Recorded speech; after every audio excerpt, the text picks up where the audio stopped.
오늘까지 4일째 계속해서 코로나 확진자들이 지금 600명이 넘고 있습니다. 백신이 한 330만 명 정도 또 1차, 2차 진행되고 있는데 백신의 부작용 때문에 많은 어려움들을 겪고 있습니다. 아직도 우리가 코로나 팬데믹 속에서 아직도 헤어나지 못하는 상황입니다. 이런 코로나19 상황에서 우리가 언제까지 이렇게 코로나 팬데믹 끌려다닐 것인가? 뭔가 코로나 팬데믹에 의해서 오는 우리 사회의 변화를 우리가 좀 보면서 말씀으로 우리 인생을 다시 한번 점검할 필요가 있습니다. 먼저 바이러스가 평균 한 4년, 한 5년마다 한 번씩 변종들이 생긴다고 지금 이야기를 하고 있어요. 그러니까 또 백신 나왔지만 또 백신을 바로 이어가야 돼. 그러니까 이 백신이 완전할 수 없다고 하는 것이죠. 우리가 생태계가 환경이 변화되어 있는 것, 생태적 인간에 대한 우리 모습들이 돌아와야 돼요. 우리가 지구 온난화라든지 우리의 탐욕, 우리 욕심들 이런 것들 때문에 생활 환경들이 그러니까 생태 백신, 우리 행동, 우리 삶의 행동에 있어서도 백신이 이루어져야 돼. 우리 삶에 있어서도 그런 시대가 우리가 와 있는 것이죠. 또 경제적인 재편도 굉장히 필요해요. 1929년에 미국 대공황이 있었는데 지금 딱 그런 상황이 와 있어. 경제적으로 굉장히 어려운 그런 시기에 와 있는데 이게 계속될 가능성이 높기 때문에 지금 이 시스템을 바꿔야 돼요. 신자유주의의 정원을 내려야 됩니다. 시장에다 맡겨서 엄청난 경쟁을 통해서 양극화되어 있는 이 시스템을 바꾸지 않고는 안 되는 거예요. 팬데믹 시대에 그 바꾸어 가야 돼요. 그래서 좀 더 우리 복지의 개념, 그리고 평화의 개념, 또 공공성에 대한 개념, 이런 개념들을 통해서 더불어 살아갈 수 있는 공공성이 회복되지 않고는 이 코로나 시대를 살 수가 없습니다. 공유 경제가 돼야 되는 거예요. 서로 나누고 함께 아픔과 힘듦을 나눠야 되는 거예요. 그런 시대를 우리가 준비해야 돼요. 동시에 그 자본주의 시스템에 문제가 있어서 이 자본주의 네 가지 축이 지금 무너진 거예요. 금융산업, 도시화 같은 것, 또 지구화되는 것, 세계화돼 이런 것들이 다 무너졌기 때문에 지금 가장 우리에게 필요한 것은 뭐냐면 약자에 대한 사회적 방역이 굉장히 중요합니다. 굉장히 양극화가 되기 때문에 그 스펙트럼이 굉장히 넓어진 것이죠. 그래서 사회적 약자에 대한 방역, 그 공공성에 대한 방역이 회복돼야 되는 것이죠. 그래서 동시에 우리가 지금 가져야 될 것이 문명의 변화들 속에서도 패러다임이 바꿔지기 때문에 쉽게 말해서 포노사피엔스 시대, 서로 이제 언컨택트 시대 속에서 스마트폰을 통해서 커넥션이 이루어지는 시대이기 때문에 우리의 삶들의 다양한 SNS나 이런 것들을 통해서 팩트가 정확한 정보들이 공용될 수 있는 시스템이 바꿔져요. 너무나 가짜 정보가 너무 많은 거예요. 이런 것 속에서 새로운 오염화되어 있는 그런 현상이 우리가 살고 있습니다. 그래서 우리는 이제 평화와 진정한 민주와 복지와 공공성에 관련 것들을 회복되어 있는 포노 우리가 사피엔스 그 시대 속에서 코로나 사피엔스가 돼야 되는 거 선언해야 돼요. 극히 전 세계 1%도 안 되는 사람들이 모든 경제적인 것, 전 세계 지구 온난화의 주범으로 탐욕이 가득 차 있는 그런 상황들을 우리가 봤었을 때 우리의 공공성 회복이 너무나 중요하고, 그리고 우리 지구가 아파하는 것을 같이 아픔을 느껴야 되고, 우리 어려운 우리 이웃들이 아픔을 갖고 있을 때 같이 아픔을 느낄 수 있는 그런 공공적 복지의 회복이 너무나 중요합니다. 저출산 고령 사회가 강화되고 있는 시기에서. 그래서 팬데믹 코로나의 시대에 있어서 이거를 성경적으로 우리가 어떻게 해석할 것인가라고 하는 그 관점이 너무 중요한 거예요. 그래서 이번에 가정의 달을 중심으로 5주 동안 집중적으로 이 코로나19 상황 속에서 우리의 가정 공동체가 어떻게 회복돼야 될 것인가, 말씀으로 어떻게 회복돼야 될 것인가를 집중적으로 말씀을 드릴 때 여러분들 큰 은혜의 시간이 될 줄로 믿습니다. 지금 지난주죠. 우리 모든 언론을 놀랍게 하고 전 세계에서 우리 대한민국이 최초로 102년의 영화사에 있어서 최초의 오스카 아카데미상을 받은 여우 조연상을 받았던 윤여정 씨로 많은 언론이 이제 많이 회자가 되고 있습니다. 물론 저는 그 배우도 굉장히 중요하지만 배우의 축하 메시지 중에 더 중요한 것은 그 미나리라고 하는 이 작품에 중요하게 들어있는 그 컨셉들, 그 의미를 많이 놓치고 있어요. 배우에게 집중할 것도 중요하지만 그 미나리를 만들어낸 그 작품에 리 아이제크 정이라고 하는 그 미국 이민 2세대의 감독이 포커스를 맞췄던 그 내용을 조금 우리가 깊게 봐야 될, 굉장히 성경적 세계관이 깊숙이 들어 있습니다. 거기에 가장 중요한 것은 뭐냐면 자본주의를 1980년대 알칸소 지역으로 이민을 떠났던 그 감독의 삶의 형태가 나타나는 그 순자라고 하는 할머니를 통해서 또 거기 데이빗이라고 하는 손자의 관계들 속에 이 그걸 만들었던 취지가 뭐냐면 사랑의 언어, 진정한 가족의 언어를 회복하고 사랑의 언어를 회복해서 소통했으면 한다는 게 취지인 것이죠.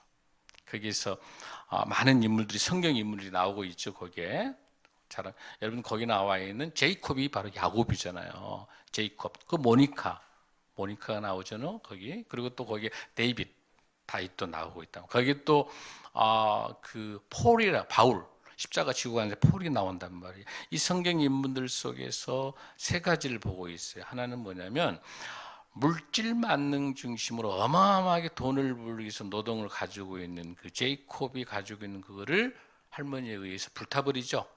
물질을 추구했던 물질 만능의 그 추구 속에 얽매이면서 인간의 본성을 놓쳤던 그 이민 시대 속에서 거기서 다시 회복하면 영성이 회복되는 거예요. 그리고 거기서 할머니를 통해서 순자라고 하는 할머니를 통해서 데이빗이 심장 판막 속에서 할머니와 회복되는 것 속에서 치유의 놀라운 역사가 일어나는 것이죠. 그리고 거기에 또 하나 등장하고 있는 폴이라고 하는 그 한국 참전했던 그 실질적으로 아이즈크 그 감독의 집에서 함께 있었던 사람인데 그 십자가를 지고 가는 영적 영성을 말하고 있는 거죠. 그런데 상대적으로 남부 백인의 기독교인들의 우월주의 그런 것을 대비시켜 삶의 현장에 있는 예배자가 아니라 거룩거룩 폰만 잡고 있는 허울 좋은 신앙인들의 모습을 보여주고 있는, 그리고 그 중간중간에 보면 교회가 많이 보인단 말이에요. 그 영화 속에서. 거기서 가장 중요한 뭡니까? 사랑의 언어, 가정의 진정한 회복은 무엇이다? 물질이 만능이 아니다고 하는 것. 다 불타고 없을 때문에 놀라운 원더풀 미나리예요. 어디다 던져놔도 싹 틀 수 있고 가장 소중하게 쓰이는 미나리. 그게 우리 믿음의 신앙인들의 모습들 속에서 한 명의 한 명의 영혼이 얼마나 중요한지 그런 관점으로 단어 미나리를 보셨죠, 여러분들? 꼭 보시기 바랍니다. 성경적 관점이 너무 귀중한 작품이에요. 하나님께서 우리에게 주시는 작품이에요. 거기도 나타난 공통점 뭡니까? 물질에 대한, 물질이 우리를 지배하고 있을 때 우리의 소중한 영성을 놓치게 되고 또 거기에서 끊임없는 기도의 모습들, 기도와 영성과 말씀을 놓쳐서는 안 된다는 것. 그리고 거기에 진정한 사랑의 언어, 가정의 회복이 잘 들어 있습니다.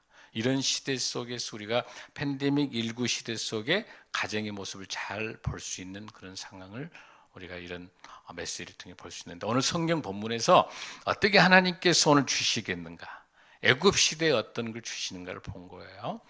여기 본문에 나와 있는 출애굽기를 보면 여러분들 창세기가 50장은 요셉이 그 가족들을 데리고 애굽에 들어가 가지고 70명을 데리고 그곳에서 아브라함에 주신 하나님의 언약의 말씀에 따라서 생육하고 번성해서 장정막 60만 명이니까 부인들 자녀하면 한 200만 되는 어마어마한 숫자로 늘어나는 거예요. 그 창세기 50장에는 아주 추수처럼 풍성한 은혜가 가득 찬 내용인데, 출애굽기로 건너오는 동안에는 여러분 어때요? 창세기 50장하고 출애굽기 1장하고 사이는 400년의 공백기가 있어요. 여러분 말라기하고 마태복음 사이에도 400년의 중간기가 있죠. 그러니까 여러분 놓치지 말아야 될 거는 창세기 50장에서 출애굽기 1장으로 온 이 과정이 바로 온 게 아니에요. 그 400년이라고 하는 이 애굽 안에서의 생활이 들어있는 거예요. 거기서는 노예처럼 안주한 거, 먹고 사는 것만 주면 편안한 거, 아무 생각 없는 거예요. 그냥 하나님도 없고 아무도 없는, 그냥 편안하게 노예처럼 살아가는 400년의 그 시간이 들어있는데, 출애굽기 1장에 와서는 아주 싸늘한 겨울이에요. 서슬퍼 오르는 거예요.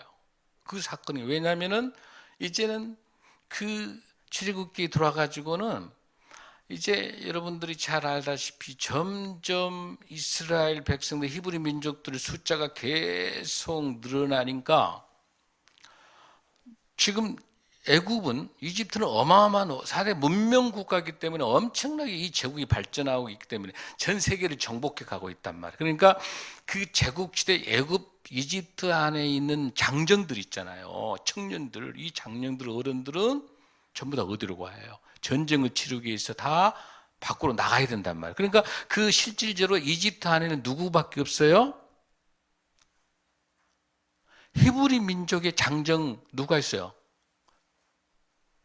60만 명 있는 거예요. 그러니까 그 이집트 왕국은 불안한 거예요. 이대로 뒀다가는 뭔가 히브리 민족들이 우리 이집트를 쟁취해버릴 수, 뺏어버릴 수 있겠다는 불안한 것 때문에 거기에서 이제 바로 영아 학살 사건이 나온 배경이 그거에 있는 거예요, 여러분들. 그 배경을 여러분들이 잘 이해를 하고 이 본문을 여러분들이 보신다면 훨씬 더 이해가 잘 될 수 있을 거예요. 그러니까 기하급수적으로 숫자들이 계속 늘어나니까 이제 굉장히 불안한 상황을 가지고 이집트는 이걸 해결하기 위해서 3단계의 방법을 쓰는 거예요. 제일 먼저는 뭐 하게 됩니까? 태어나는 애들을 딸이면 살리고 아들이면 죽여라라고 해서 산파, 히브리 그 산파를 보내는 거예요. 근데 그 산파가 어때요, 여러분들? 사실은 그 산파는 이집트 쪽의 출신이 산파예요. 히브리 쪽 사람이 아니란 말이에요, 이게. 왜냐하면 히브리 사람 산파를 넣을 리가 없죠. 왜냐하면 넣으면 다 살려버릴 것 같으니까. 그런데 놀라운 거는 그 바로의 명령보다도 하나님께서 개입하시면서 이 산파들이 하나님을 두렵게 만들어가지고 다 뭐라 해버립니까? 히브리에 있는 여인들은 건강하기 때문에 내가 가기도 전에 애들이 다 먼저 태어나 버린다. 이게 말도 안 되는 소리죠. 그러나 어쩔 것이요. 산파가 그런다는데 그런 단계를 써서 실패한 거예요, 이집트가. 그러니까 두 번째 쓴 단계는 뭐예요? 이제는 나일강에서 이제 다 이제 그 나일강의 엄청난 그 문명을 가지고 있는 그 지역에서 어떻습니까? 이집트가 태어나는 애들을 전부 다 군인을 시켜가지고 어린애를 다 어떻게 해라, 남자는 다 죽여라.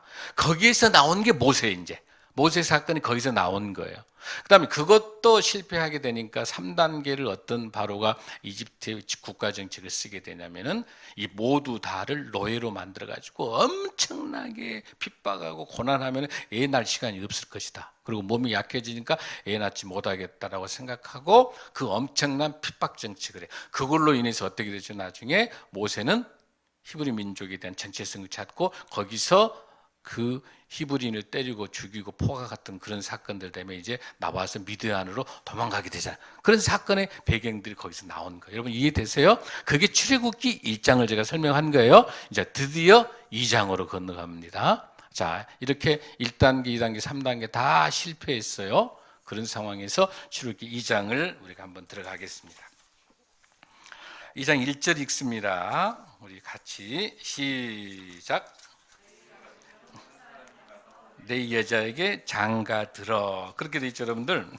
자, 여기는 레이 가족 중에 한 사람이 가서 레이 여자에게 장가. 여기서 나타나는 것이 뭐냐면 여기 한 사람이 누구냐면 레이 사람 아므람이라고 하는 사람이에요. 아므람이라는 사람이 누구냐면 모세의 아버지예요. 어머니는 요게벳이에요. 그게 출애굽기 6장 7절을 한번 보겠습니다. 6장 16절에서 20절까지인데 한번 봅니다. 레이의 아들들의 이름은 그들의 족보대로 나오면서 쭉 뭐라고 되어 있죠? 18절에 고핫의 아들들은 아므람과 이렇게 나오죠. 그리고 출애굽기 6장 20절에 보면은 아므람은 그들의 아버지의 누이 요게벳을 아내로 맞이하였고 아론과 모세를 낳았으며, 그러니까 모세의 형 아론하고 모세를 낳은 아버지 이름이 누구예요, 여러분들? 아므람이라. 아므람. 여기서 아므람이라는 사람은 존귀한 자, 그런 뜻이에요. 그리고 어머니 이름은 뭐예요, 여러분들? 요게벳. 꼭 기억하셔야 돼. 이 요라고 하는 말은 뭐냐면 하나님 야훼의 줄인 다른 뜻이 요란 말이고, 게벳이란 말은 뭐냐면 여호와를 찬양하라. 어머니 이름이 너무나 중요해요. 그러니까 하나님의 여호와를 찬양하라가 요게벳이에요. 그러니까 아버지하고 어머니의 신실한 하나님의 사람에 대해서 난 자녀가 누굽니까? 모세와 아론인 것이죠. 그래서 그 일절이 그렇게 설명하고 있는 거예요. 근데 그 당시 여기 재밌는 거는 뭐냐면 아버지의 누이 요게벳이죠. 그 당시는 율법이 만들어지기 전 단계니까 근친상간을 해요. 그러니까 사실 고모하고 결혼한 거죠. 고모하고 그런 관계를 통해서 이제 모세가 태어나게 됩니다. 자, 2절 한번 읽습니다. 시작. 출애굽기 2장 2절 시작. 그 여자가 임신하여 아들을 낳으니 그가 잘생긴 것을 보고 석 달 동안 그를 숨겼으나. 자, 첫 번째 중요한 건 뭐냐면 우리가 지금 어린이주일인데요, 우리 어린 자녀들에 대한 교육 중에 신실한 믿음이 가장 중요한데, 세상 방법과 다른 방법으로 자녀를 철저하게 믿음으로 훈련시켜야 된다고 하는 것들이요. 그걸 어떻게 모세의 어머니 요게벳은 어떻게 훈련시킨가 봅니다. 자, 그가 잘생긴 것을 보고, 여러분 막 애가 태어나니까 굉장히 잘생겼어. 자기 애기가 잘생기지 않는 애기 없죠. 다 잘생겼죠. 근데 여기서 말한 거는 예쁘고 잘생겼다는 뜻보다도 히브리서 11장 23절 한번 봅니다. 히브리서 11장 23절 말씀 한번 보면, 자, 시작. 믿음으로 모세가 낳았을 때 그 부모가 아름다운 아이임을 보고, 무엇을 볼 때? 믿음으로 그 아이를 볼 때 아름답다고 하는 거죠. 믿음으로 볼 때, 그 부모가 믿음으로 볼 때. 근데 여기서 여러분들 보면은 대부분 요게벳만 생각하는데, 다행히 이 모세를 낳는 과정에 있어서 엄마 아빠가 함께 힘을 썼다고 하는 근거가 히브리서에 나타나죠. 부모가, 자녀 교육은 엄마만 하는 것이 아니다? 아니에요. 부모가 같이 해야 되는 거. 부모가 보기에, 부모가 아름다운 아이임을 보고 그때 모세가 태어난 것이죠. 그런데 조금 더 이 아름답다라고 하는 뜻, 이게 토부라고 하는 그런 개념을 나타나고 있는데, 이 잘생겼다라고 하는 그 뜻을 정확하게 알 수 있는 것이 뭐냐면, 사도행전 7장 20절에 보면 스데반의 설교가 있어요. 그 설교에 보면은 아주 정확하게 나타나요. 한번 보겠습니다. 사도행전 7장 20절은 시작. 그때 모세가 낳았는데 하나님 보시기에 아름다운지라 그의 아버지 집에서 석 달 동안 기르더니. 자, 이 아름답단 말은 무슨 뜻이다? 하나님 보시기에 아름답다는 뜻이에요. 할렐루야. 하나님의 섭리에 의해서 모세가 태어나는 거야. 하나님이 뜻이 있으셔서 하나님이 보시기에 아름다운 모세인 줄로 믿습니다. 사랑하는 우리 자녀들도 하나님 보시기에 아름다운 자녀가 될 수 있도록 우리는 말씀으로, 기도로 양육해야 될 줄로 믿습니다. 사랑하는 성도 여러분, 여기서 잘생긴 이 토부라고 하는 것은 좋고 아름답고 선한 뜻, 철저히 하나님이 개입되어 있는 것, 그런 모세를 우리가 잘 볼 수 있는 거야. 그럼 우리가 세상 방법하고 달리할 수 있는 건 뭐예요? 석 달 동안 애를 데리고 있을 수 있다고 하는 건 엄밀히 말하면 바로라고 하는 어마어마한 국왕, 어마어마한 이집트 대왕하고 누구하고 요게벳을 중심으로 한 모세의 가족하고의 대립이에요. 감히 어떻게 이 왕의 명령을 거역할 수 있어요? 그건 뭐예요? 세상 방식이라 한다면 이 왕의 명령에 따라서 내 아들이긴 하지만 어때야 돼요? 죽여야 맞잖아요. 그러나 이 세상에 엄청난 권력, 코로나 팬데믹 속에서 엄청난 수많은 권력과 같은 우리를 엄습하는 이 많은 상황에 우리가 굴하지 않고 말씀으로 분명히 하나님의 뜻을 본다면 이겨낼 수 있는 거예요. 이 어마어마한 바로를 이겨낼 수 있는 게 뭐예요, 여러분들? 바로 하나님의 말씀을 통해서 철저하게 세상 방식이 아닌 하나님의 방식으로 양육하고 있는 이 모세의 어머니 요게벳 부부 또 그 가족이 이 모세를 키워내고 있는 거예요. 여러분이 잘 알다시피 다니엘 3장에도 뭐가 나오죠? 느부갓네살이 그 30m 넘는 신상에 절하지 않는 걸 보고 누구 나오죠, 여러분들? 사드락과 메삭 아벳노고 이 세 친구들이 절하지 않는단 말이야.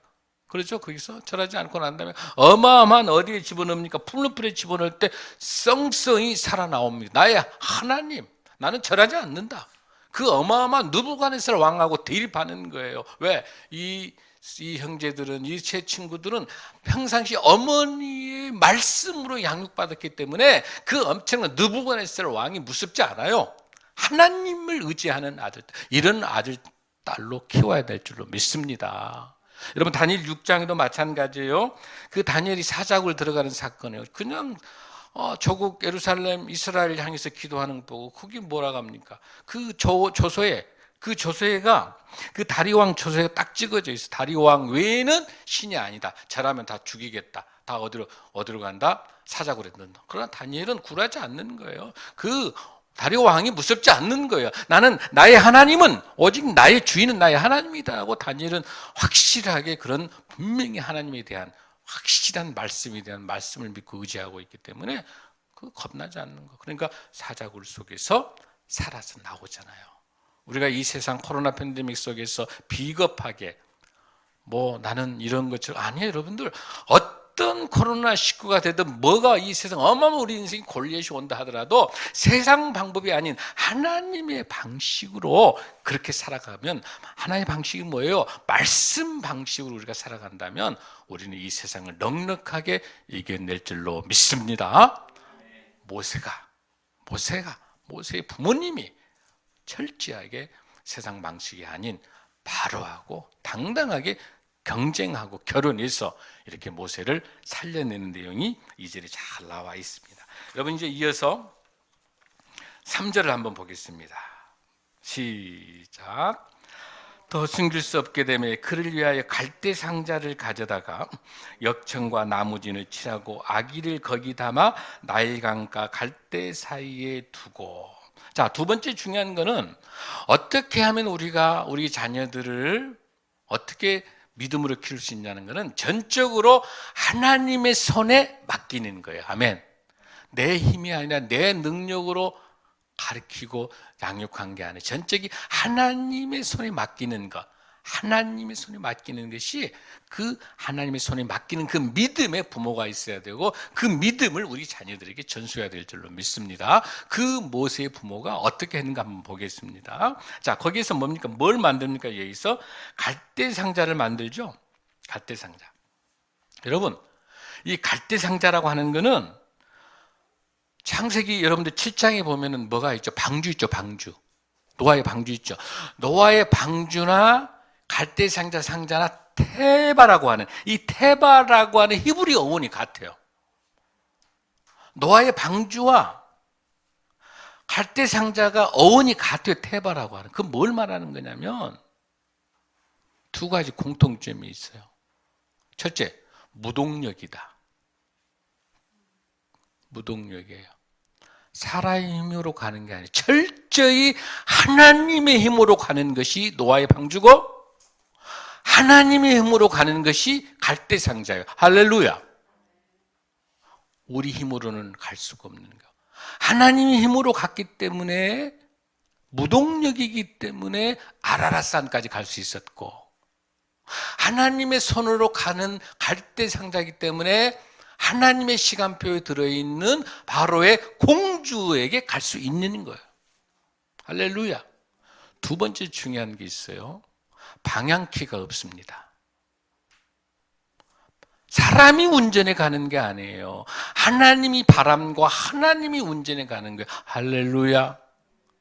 여기 나타나는 요게벳, 이 가족, 모세의 가족도 모세를 갈대 상자에 보낼 때 그 갈대 상자를 만드는 것은 아버지고 갈대 상자에 띄우는 어머니와 멀리서 바라보고 있는 누나는 함께 그 가족 공동체가 모세를 살리고 있어요. 그 뒤 누가 있습니까? 그 전까지는 하나님의 섭리 속에 있다가 직접적으로 하나님이 개입하기 시작한 것은 갈대 상자를 나일강에 띄우는 순간부터 바톤 터치예요. 이미 그 손을 떠난 거예요. 갈대 상자를 만드는 거 뭐가 있어요, 여러분들? 거기에 역청과 나무의 진이, 그 역청은 뭐예요? 그거는 지금 콜타르같이 생겨가지고 여러분들 석유의 원료처럼 생긴 아스팔트 원료가, 여러분 이 역청이 아주 중요한 의미예요. 역청이 있느냐 없느냐에 따라 달라지는 게 뭐냐면, 역청이 없으면 그 나일강은 죽음이에요. 생명과 죽음으로 갈라놓는 역청으로 막아놓은 거예요. 그게 뭐냐면 구원에 대한 문제예요. 역청이 속죄, 속전, 구원의 문제까지 가지고 있는 거예요. 그거를 누가 똑같이 노아의 방주도 역청을 발랐고 갈대 상자도 역청을 발랐습니다. 할렐루야. 거기에 있는 나무의 진 뭐예요? 거기 진에 있는 거는 뭐예요? 거기에 발라가지고 빈틈이 없도록 만드는 거란 말이에요. 자, 그래서 그걸 어디에다가? 나일강에다가 띄우는 거예요. 그럼 우리가 여기서 중요하게 봐 두 가지인데, 하나는 뭐냐면 첫째, 하나님께 맡긴다고 그랬었잖아요. 그 역청을 통해서 갈대 상자를 만드는 그 지혜도 하나님이 주신 거예요. 그러죠? 아멘. 그러고 난 다음에 그 갈대 상자를 띄워서 가는 거 할 때 이미 모세는 하나님 손에 끌려가는 거기 때문에, 사랑하는 성도들은 우리 자녀들을 우리가 가르치면서 하나님 도와주세요, 이건 잘못된 거예요. 하나님께서 우리 자녀들을 키워주시고 양육하고 계시는데 나는 청직이에요. 나는 동역자예요. 하나님이 하고 계시는 거예요. 우리 자녀들은 내 것이 아니에요. 하나님 것이에요. 하나님의 그 무동력이에요. 하나님이 이끌어서 갈대 상자를 누구에게? 바로 이 공주에게 데리고 가지고 강물로 가고 있는 거지. 내가 무슨 힘이 있어서 갈대 상자 운전할 수 있습니까? 내가 무슨 힘이 있습니까? 없습니다. 그러나 우리는 저를 포함해서 우리는 많이 내 자녀 내 걸로 생각하고 내 마음대로 내 계획대로 부모대로 아닙니다. 하나님께서 설계하셨고 하나님이 태의 열매 여셨고 하나님이 이끌어가고 계시기 때문에 우리는 말씀과 기도로 찬양을 통해 자녀들을 위해서 철저하게 하나님의 주권에 맡기는 저와 여러분이 되어야 될 줄로 믿습니다. 사랑하는 성도 여러분, 노아의 방주도요, 하나님께서 문을 열어주셨고 하나님이 노아의 방주도 문도 열어주신 것도 하나님이 하셨어요.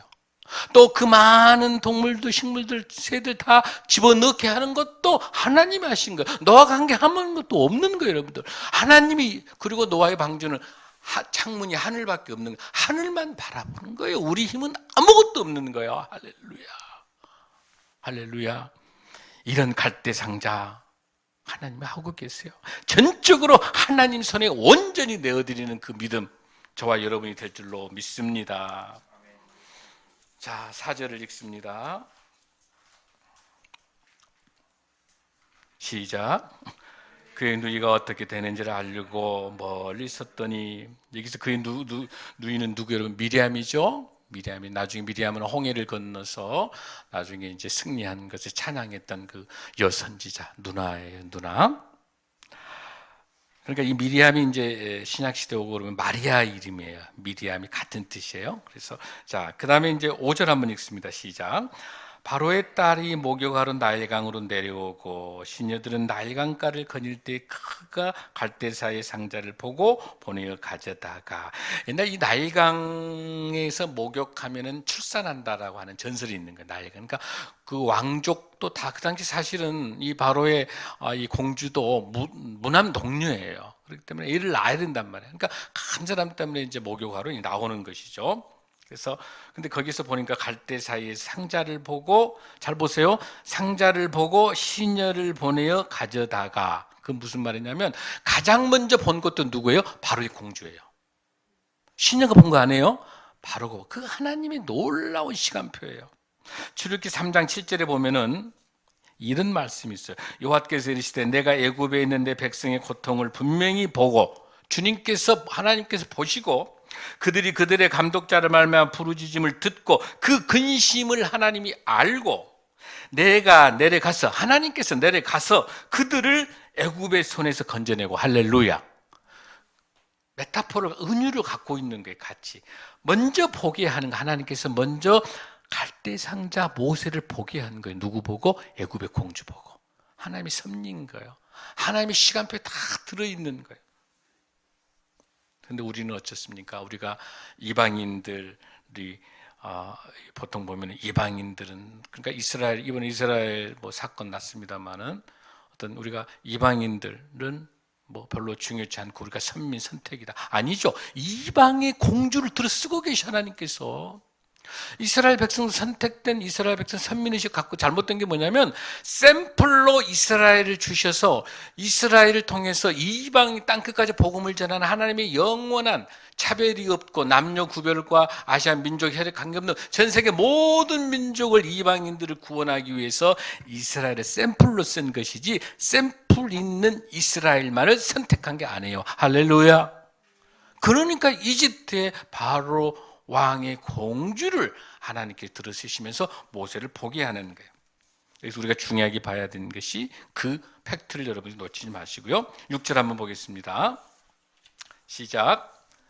열고 그 아기를 보니 아기가 우는지라 그가 그를 불쌍히 여겨 이르되 이는 히브리 사람의 아기로다. 공주가 보고 이게 히브리 아이인 줄 알아요, 몰라요? 아는 거죠. 그런데 여기서 잘 보면은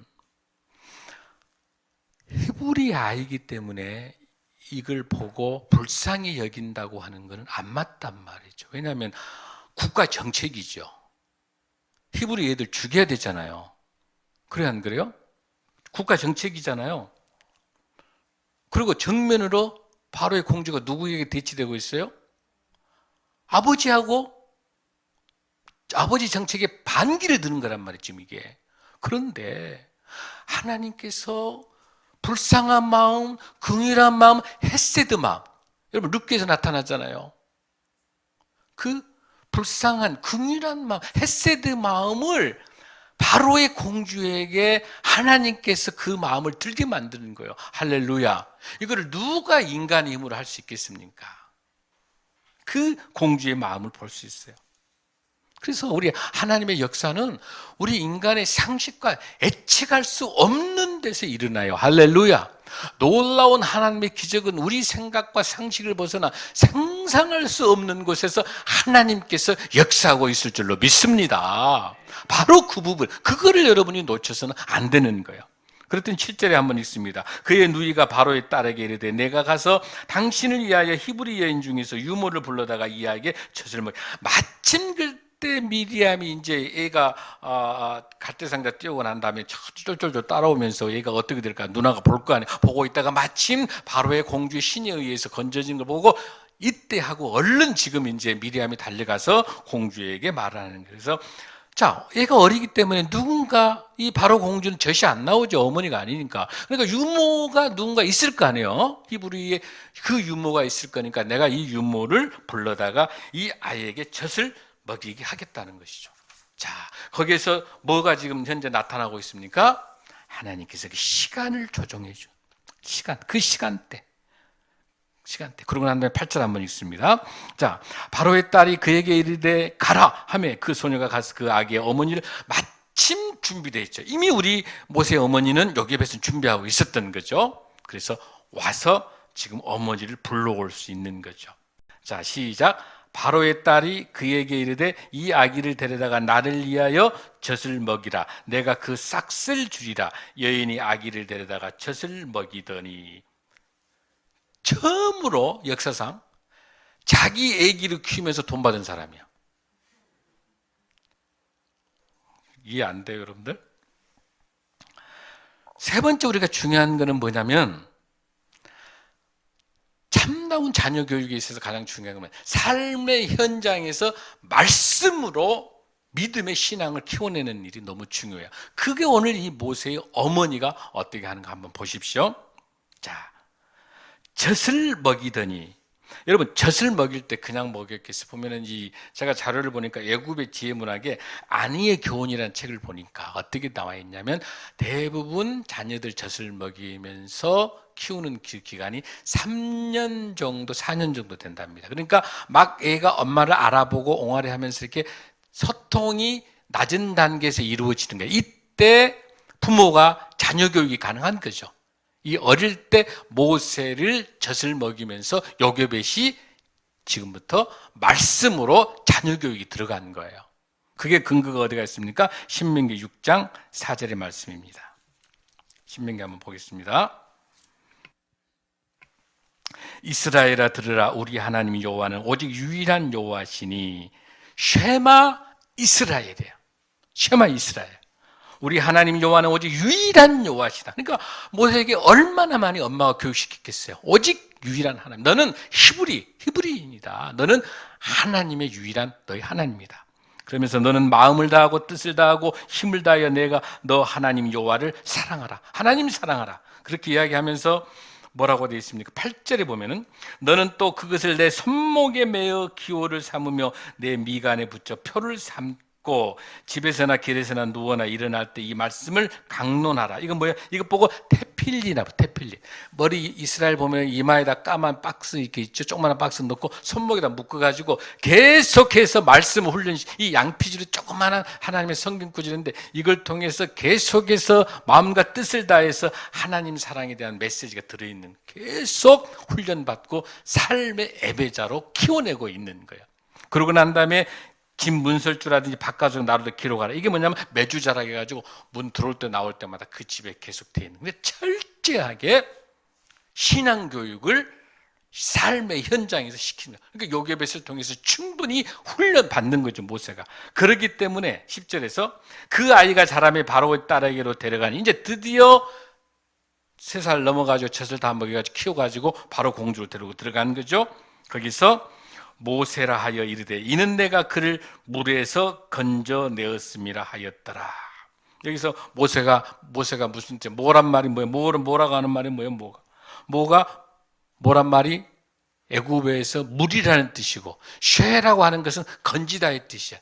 그러니까 이 이름은 이집트 형태의 이름이지만은 물에서 건져낸다고 하는 것은 뭐냐면, 이게 모세가 나중에, 이 모세는 이스라엘을 상징하고 있기 때문에 이 이스라엘이 나중에 고난과 역경이 있을 때 홍해를 통해서 이스라엘 백성들을 건져내는 것을 상징으로 모세의 이름을 통해서 우리가 잘 알 수 있는 거예요. 할렐루야.